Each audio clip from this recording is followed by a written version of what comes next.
بالله من الشيطان الرجيم بسم الله الرحمن الرحيم ولا تقولوا لمن يقتل في سبيل الله أموات بل أحياء ولكن لا تشعرون صدق الله العظيم وقال النبي صلى الله عليه وسلم أعظم الجهاد كلمة حق عند سلطان جائر أو كما قال عليه الصلاة والسلام۔ محترم بزرگوں اور عزیز ساتھیوں، اللہ تبارک و تعالیٰ نے سال کے 12 مہینوں میں کچھ مہینوں کو دوسرے مہینوں پر فضیلت عطا فرمائی ہے۔ جیسے سب سے زیادہ فضیلت والا مہینہ رمضان کا مہینہ ہے، اور اس رمضان کے مہینے کو جو اللہ نے فضیلت دی ہے، وہ فضیلت کا مرکز وہ مبارک رات ہے جس کو شب قدر کہا جاتا ہے۔ اسی مبارک رات کی وجہ سے اللہ نے پورے مہینے کو فضیلت والا مہینہ بنایا ہے۔ بالکل اسی طرح انہی فضیلت والے مہینوں میں محرم کا مہینہ بھی ہے، اور اس مہینے کو اللہ نے جو فضیلت والا مہینہ بنایا ہے، اس فضیلت کا جو مرکز ہے وہ اس کی 10ویں تاریخ یعنی آج کا دن، جس کو یوم عاشورہ کہا جاتا ہے۔ یہ دن تاریخی لحاظ سے بہت اہمیت کا حامل ہے۔ رمضان کے روزے مسلمانوں پر فرض ہونے سے پہلے محرم کے مہینے مسلمانوں پر فرض تھے۔ جب اللہ نے رمضان کے مہینے مسلمانوں پر فرض کر دیے تو اس کے بعد محرم کے مہینوں کی فرضیت منسوخ ہو گئی، اور اللہ نے اختیار دے دیا کہ اب یہ روزے مستحب ہیں، جو رکھے گا ثواب ملے گا، اور جو نہیں رکھے گا اس پر کوئی گناہ بھی نہیں۔ اسی ثواب کو حاصل کرنے کے لیے ہم میں سے تقریباً لوگوں نے آج کے دن روزہ رکھا ہے۔ اسی طرح اس دن تاریخی لحاظ سے بہت سارے عظیم واقعات پیش آئے ہیں، اسی وجہ سے اس دن کو فضیلت کا دن کہا گیا۔ حضرت آدم علیہ السلام کو جنت میں داخل کیا گیا اسی دن، حضرت آدم علیہ السلام کو جنت سے نکالا گیا، انہیں پیدا کیا گیا اسی دن، حضرت یوسف علیہ السلام کو جیل سے رہائی ملی اسی دن، حضرت موسیٰ علیہ السلام اور ان کی قوم بنی اسرائیل کو فرعون کے ظلم سے نجات ملی اسی دن، حضرت عیسیٰ علیہ السلام کو آسمانوں پر اٹھایا گیا اسی دن۔ اس طرح کے بے شمار واقعات اس دن میں پیش آئے ہیں، اس لحاظ سے یہ دن فضیلت والا دن ہے۔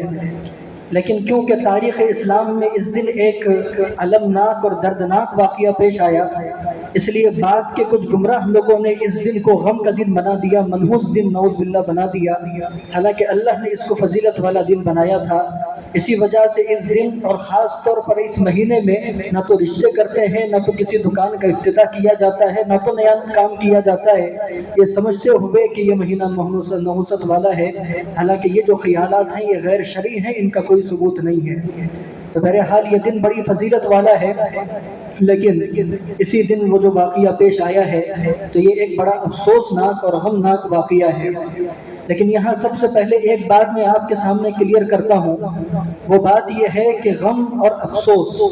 حضرت حسین اور اہل بیت کی شہادت کا نہیں ہے، اس لیے کہ شہادت کوئی غم یا افسوس یا اس پر غم اظہار کرنے کی چیز نہیں ہے، بلکہ شہادت تو مومن کی معراج ہے، مومن کا مقصد ہے، مومن کے لیے تمغہ ہے، اس لیے کہ یہ ایسی موت ہے جس کی تمنا خود رسول اللہ صلی اللہ علیہ وسلم نے کی ہے۔ حضور نے فرمایا، میں چاہتا ہوں، میری خواہش ہے کہ میں اللہ کے راستے میں لڑتا لڑتا شہید ہو جاؤں، پھر زندہ کیا جاؤں، پھر شہید ہو جاؤں، پھر زندہ کیا جاؤں، پھر شہید ہو جاؤں۔ تو ہر انسان کو ایک دن ضرور مرنا ہے، لیکن کیا قسمت ہے اس انسان کے جو اللہ کے راستے میں لڑتا رہے اور وہاں وہ شہید ہو جائے۔ تو یہ شہادت کی موت، یہ مومن کے معراج ہے۔ لاکھوں کروڑوں علماء، لاکھوں کروڑوں مجاہدین اسلام نے اللہ کے راستے میں لڑتے لڑتے یہ خواہش اللہ تبارک و تعالیٰ کے سامنے ظاہر کی ہے کہ اللہ ہمیں اس راستے کے اندر شہادت نصیب فرمائے۔ تو یہ بڑی مبارک موت ہے۔ تو شہادت پر ہمیں غم یا افسوس نہیں ہے، بلکہ اس ظلم پر غم اور افسوس ہے جو اہل بیت پر، اللہ کے رسول کے گھرانے پر، اللہ کے رسول کی بیٹیوں پر کیا گیا ہے۔ تو غم کی وجہ کچھ اور ہے، لیکن یہ غم کی وجہ سے ہم سوگ نہیں منائیں گے۔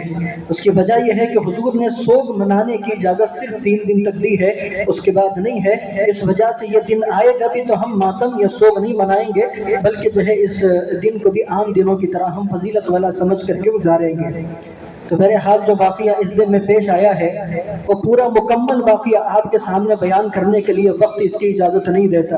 واقعہ اگر تفصیل سے مکمل بیان کیا جائے تو اس کے لیے تقریباً 2 سے 2.5 گھنٹے لگتے ہیں، لیکن آج کے اس بیان کے اندر خاص طور پر اس واقعے کی بس چند جھلکیاں آپ کے سامنے بیان کرنا ہے، وہ بھی اس لیے تاکہ اس واقعے سے ملنے والے سبق اور پیغامات کی وضاحت میں آپ حضرات کے سامنے کر سکوں۔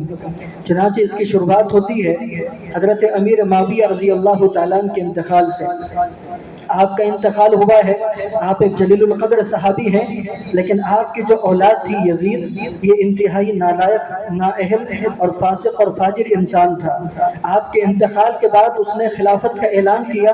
اور اس کے بعد اپنی فوج کے ذریعے سے تمام کے تمام مسلمانوں پر اس نے یہ فورس کیا کہ وہ اس کو خلیفہ ماننے پر مجبور ہو جائیں،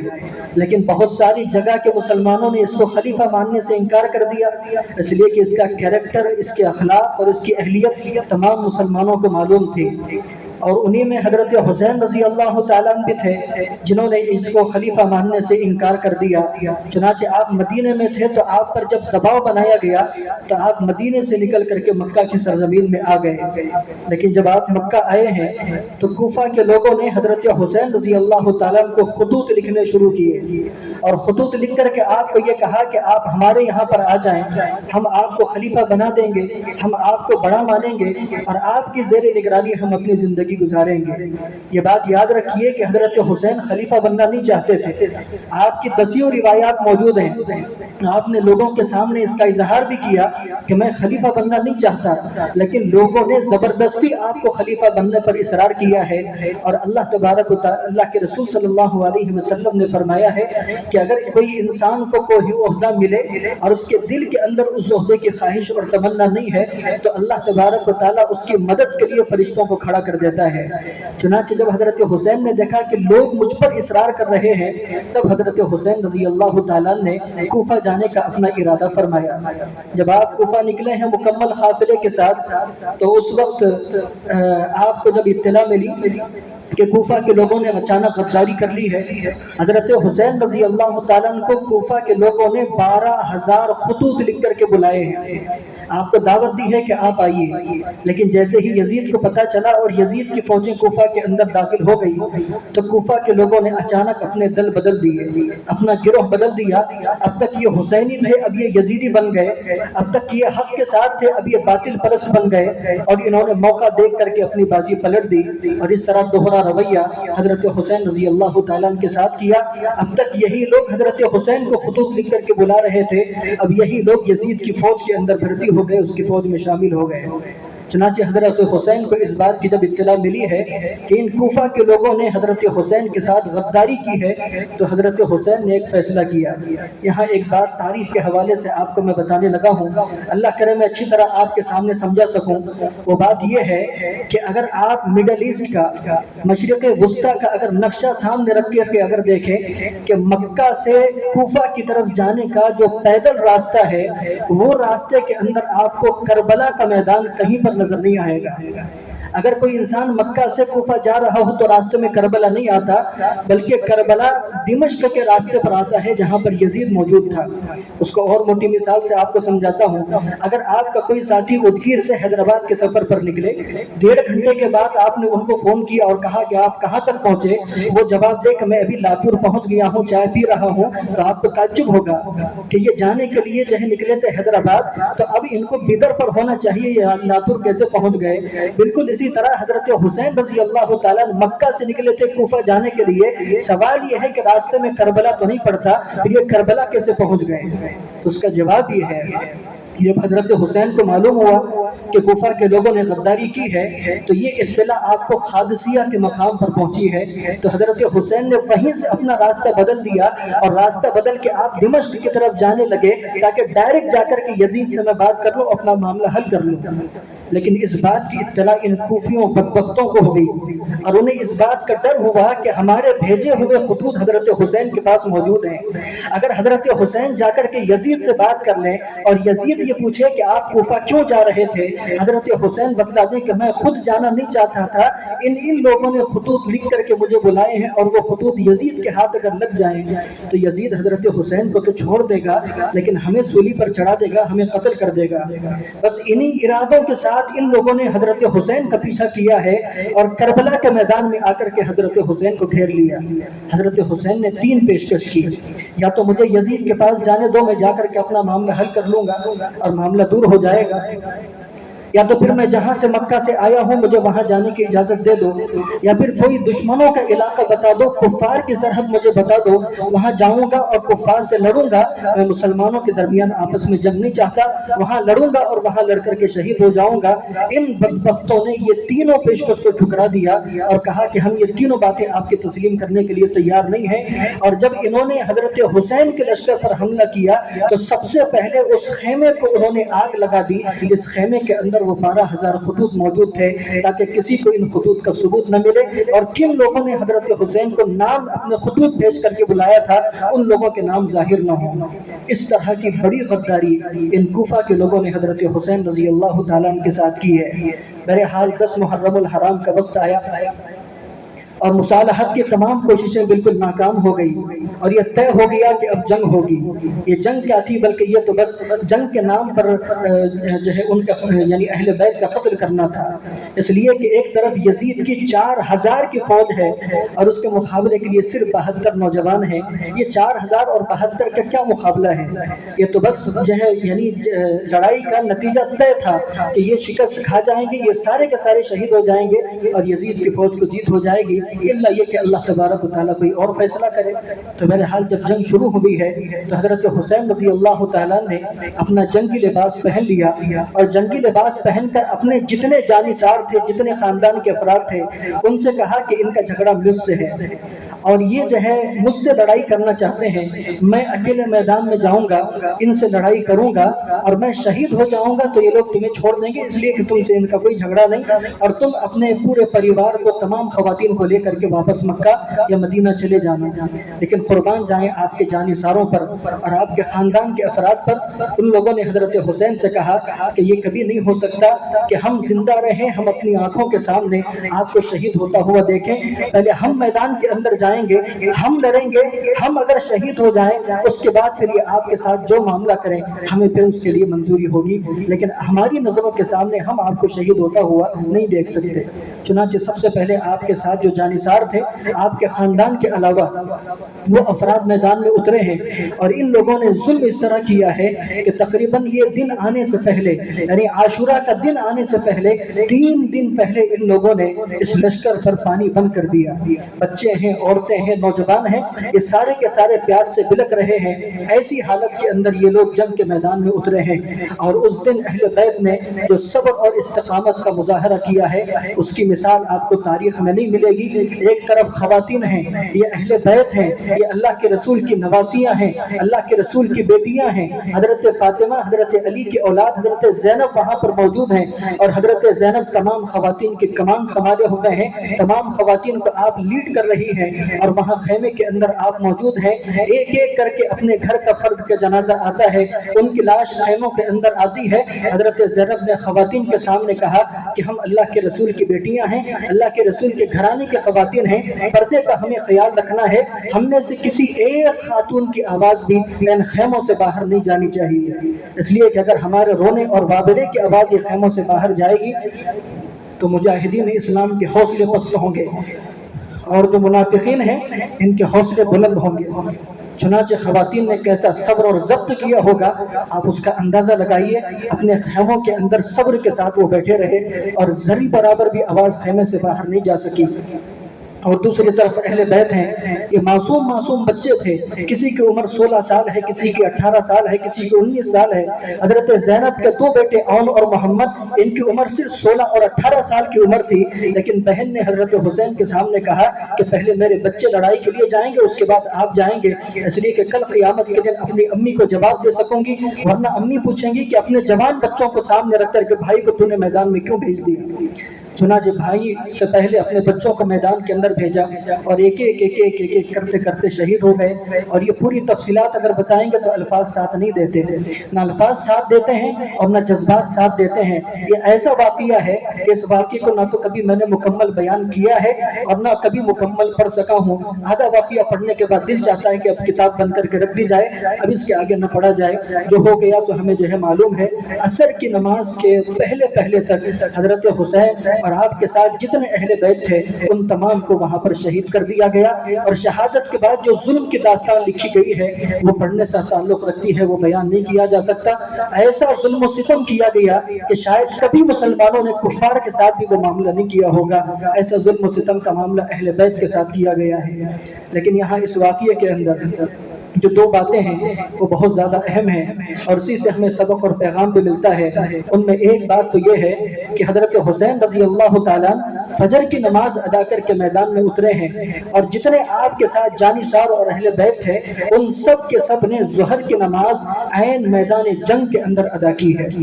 وہ سجدے کیا ہوں گے، وہ رکوع کیا ہوگا، وہ قیام کیا ہوگا، آپ تصور کیجئے کہ ایک طرف معصوم بچوں کی لاشیں موجود ہیں، پیاس سے وہاں معصوم بچے بلک رہے ہیں، اور ایسے وقت میں نماز کے لیے اذان دی گئی ہے، اور اسی پر اپنی سواریوں پر سوار ہو کر کے مسلمانوں نے صلاۃ الخوف ادا کی ہے، اور جو ہے وہاں وضو کرنے کے لیے پانی موجود نہیں ہے، تیمم کرنے کے لیے زمین ہے، لیکن وہ زمین بھی خون سے خاک جو ہے آلود ہو چکی ہے، یعنی خون کے اندر وہ زمین بھی نہا چکی ہے۔ ویسے حالات کے اندر اپنی سواریوں پر سوار ہو کر اہل اسلام نے ظہر کی نماز ادا کی ہے۔ سوال یہ ہے کہ حضرت حسین رضی اللہ تعالیٰ اور اہل بیت پر ایسے سخت حالات تھے، ایسے سخت حالات میں نماز پڑھنے کی کیا ضرورت تھی؟ ایک طرف بیٹوں کا جنازہ موجود ہے، اپنی بیٹیوں کی آوازیں جو ہے سن رہے ہیں، لیکن ایسے سخت حالات میں حضرت حسین کو ظہر کی نماز ادا کرنے کی کیا ضرورت تھی؟ ہمارا دل یہ کہتا ہے کہ اگر حضرت حسین ظہر کی نماز چھوڑ بھی دیتے تو انشاءاللہ اللہ تبارک و تعالیٰ اس نماز سے متعلق ان سے سوال نہ کرتا، اس لیے کہ ایسے سخت حالات ان کے اوپر آ کر کے کھڑے ہو چکے تھے۔ لیکن حضرت حسین رضی اللہ تعالیٰ کو مسجد پیغمبر پورا کے مصلیوں کو ایک پیغام دینا تھا، شہریان ادگیر کو ایک پیغام دینا تھا، امت مسلمہ کو یہ پیغام دینا تھا کہ تمہارے اوپر کتنے بھی سخت سے سخت حالات آ جائیں لیکن اللہ تبارک و تعالیٰ کا حکم کبھی نہیں چھوٹنا چاہیے۔ کسی بھی بہانے کی وجہ سے، کسی بھی کام کی وجہ سے نمازیں نہیں چھوٹنی چاہیے۔ دنیا کے لیے اگر ہمیں اپنی جان بھی قربان کرے تب بھی ہم قربان کر دیں، لیکن اللہ کا حکم کبھی نہیں چھوٹنا چاہیے۔ ہم اگر معمولی بہانوں سے نمازیں چھوڑ دیں، کاروبار کی وجہ سے نمازیں چھوڑ دیں، گھروں کے اندر موبائل لے کر کے بیٹھیں اور نمازیں چھوڑ دیں، اپنے گپ شپ کی وجہ سے نمازیں چھوڑ دیں، اپنی دعوتوں اور پارٹیوں کی وجہ سے اگر نمازیں چھوڑ دیں تو ہم تھوڑا سا سوچیں، کیا ہمیں کبھی مرنا نہیں ہے؟ کیا کبھی ہمیں اللہ کے سامنے کھڑے ہو کر کے اپنے اعمال کا حساب دینا نہیں ہے؟ نبی نے ہم سے کہا ہے کل قیامت کے دن کوئی مومن اللہ کے سامنے کھڑے ہوگا تو سب سے پہلے اللہ تعالیٰ نماز سے متعلق سوال کریں گے، تو کیا ہم اس سوال کے اندر کامیاب ہو جائیں گے؟ تو تھوڑا سا ہم غور و فکر کریں، اور اگر ہم نمازوں کی پابندی کرتے ہیں اس کا مطلب یہ ہے کہ ہم حسینی ہیں، حضرت حسین سے محبت کرنے والے ہیں۔ اگر معمولی بہانوں سے نمازوں کو چھوڑتے اگر ہم ہیں تو پھر ہمیں حسینی کہنے کا حق نہیں ہے، نعوذ باللہ، اللہ ہماری حفاظت فرمائے، پھر تو ہم یزیدی بن جائیں گے۔ تو اس کے لیے اگر حضرت حسین سے ہمیں محبت ہے، حضرت حسین کے اگر ہم نام لیوا ہے تو نماز کی پابندی کرنا بے انتہا ضروری ہے۔ اللہ کے سامنے جانے کے بعد سب سے پہلے اللہ تعالیٰ نماز کا سوال کریں گے، اس لیے جو ہے خاص طور پر نوجوانوں سے گزارش کروں گا اللہ کے لیے نماز کی پابندی کریں۔ اگر ہم دکان پر ہیں 10 منٹ کے لیے اپنی کیا ہم دکان نہیں چھوڑ سکتے؟ 10 منٹ کے اندر ہمارا کتنا نقصان ہو جائے گا، یا کتنا ہم کما لیں گے 10 منٹ کے اندر، کتنا بھی کما لیں وہ اللہ تبارک و تعالیٰ کے سامنے سجدے سے زیادہ قیمتی نہیں ہو سکتا۔ اس لیے نمازوں کی خاص طور پر ہم پابندی کرنے کی کوشش کریں، ایک چیز۔ اس کے بعد دوسرا اور آخری سبق اور پیغام بتا کر کے میں بات کو ختم کرتا ہوں، وقت زیادہ زیادہ نہیں ہے ورنہ اور تفصیلات بیان کی جا سکتی تھی۔ دوسرا سبق اور پیغام یہ ہے کہ اس دن کربلا کے میدان میں اگر حضرت حسین رضی اللہ تعالیٰ یزید کی فوج کے سامنے کھڑے ہو کر اپنے ہاتھ جوڑ لیتے اور معافی مانگ لیتے اور یہ کہہ دیتے کہ میں یزید کے ہاتھ پر بیعت ہونے کے لیے تیار ہوں، تو اس کے بعد ماحول کچھ الگ ہوتا، منظر کچھ الگ ہوتا۔ منظر یہ ہوتا کہ حضرت حسین کا استقبال کیا جاتا، حضرت حسین کو جو ہے تمغے پہنائے جاتے، یزید کے دربار میں حاضر ہونے کے بعد حضرت حسین کو عہدے دیے جاتے، انہیں مال و دولت سے نوازا جاتا، لیکن حضرت حسین نے حق کا ساتھ دیا، عہدوں کو آپ نے ٹھکرا دیا، مال و دولت کو آپ نے ٹھکرا دیا، عزت اور شہرت کو آپ نے ٹھکرا دیا، اور بدلہ دیا کہ حق کا ساتھ دینے کے لیے، اللہ کے دین پر کھڑے اور جمے رہنے کے لیے اگر ہمیں جان بھی قربان کرنی پڑے جان قربان کریں گے، لیکن اپنے ایمان کا کبھی ہم سودا نہیں کریں گے۔ چنانچہ اگر آپ کسی ادارے کے اندر ہیں، اگر آپ کسی تنظیم کے اندر ہیں، کسی جماعت کے اندر ہیں، تو چند معمولی عہدوں کے لیے اپنے ایمان کو کبھی ہم نہ بیچیں۔ اگر ہم دکان چلاتے ہیں، اگر کاروبار کے لیے بیٹھے ہیں، چند پیسوں کے لیے ہم اپنے ایمان کا سودا نہ کریں۔ اگر کبھی الیکشن اور ووٹ دینے کی باری آئے تو چند ٹکوں کی خاطر اپنے ایمان کا سودا نہ کریں، سچائی پر قائم رہیں، حق کا ساتھ دیں، اس کے لیے چاہے ہمیں جان دینی پڑے تو دے دینا چاہیے، اللہ تبارک و تعالیٰ اس کا بہتر بدلہ دیتا ہے۔ اسی وجہ سے اللہ کے رسول کی ایک حدیث میں نے پہلے خطبے کے اندر جو ہے پڑھی ہے، اللہ کے رسول نے فرمایا افضل الجہاد کلمۃ حق عند سلطان جائر، تمام جہادوں میں سب سے افضل جہاد یہ ہے کہ ایک جابر اور ظالم بادشاہ کے سامنے کھڑے ہو کر کے ان کے سامنے حق بات کی جائے۔ چنانچہ آج ہندوستان کے اندر حکومت کیسی ہے آپ حضرات جانتے ہیں، اور اس حکومت سے ٹکر لینے والے، اس حکومت کا مقابلہ کرنے والے ہمارے جو اکابر ہیں، مختلف ملی جماعتوں کے جو ذمہ دار ہیں، وہ اس وقت جو ہے ایک جہاد کا فریضہ ادا کر رہے ہیں، وہ انجام دے رہے ہیں۔ ایسی صورت میں بعض مرتبہ دیکھنے میں آتا ہے کہ جو سوشل میڈیا پر نوجوان بیٹھے ہوئے ہیں تو بیٹھ کر کے سوال کرتے ہیں کہ وہ مسلم پرسن اللہ کیا کر رہی، جمعیت علماء کیا کر رہی، فلاں جماعت کیا کر رہی، مسلمانوں کے ساتھ ایسا ہو رہا، علماء کیا کر رہے۔ مقابلہ کرنے والے اپنی جگہ کھڑے ہو کر کے مقابلہ کر رہے ہیں، اور یہ سوشل میڈیا پر اس طرح کے کمنٹ کرنے والے یہ ایئر کنڈیشن روموں کے اندر بیٹھ کر کے اس طرح کے میسیجز لکھ رہے ہیں۔ تو اس طرح جو مقابلہ کر رہے ہیں ان کے بارے میں سوالات اٹھانا اور ان کے بارے میں غلط فہمیاں پھیلانا، اس سے اپنے آپ کو بچانا چاہیے۔ آپ جس بھی اس وقت دینی تنظیم سے جڑے ہوئے ہیں، اس کے جو ذمہ دار ہیں، ان کی طاقت کو، ان کی قوت کو مضبوط کرنے کی کوشش کریں، ان کے اتحاد کو مضبوط کرنے کی کوشش کریں۔ اور اس وقت مسلم پرسن اللہ کے اوپر بھی بڑے سخت حالات آئے ہوئے ہیں۔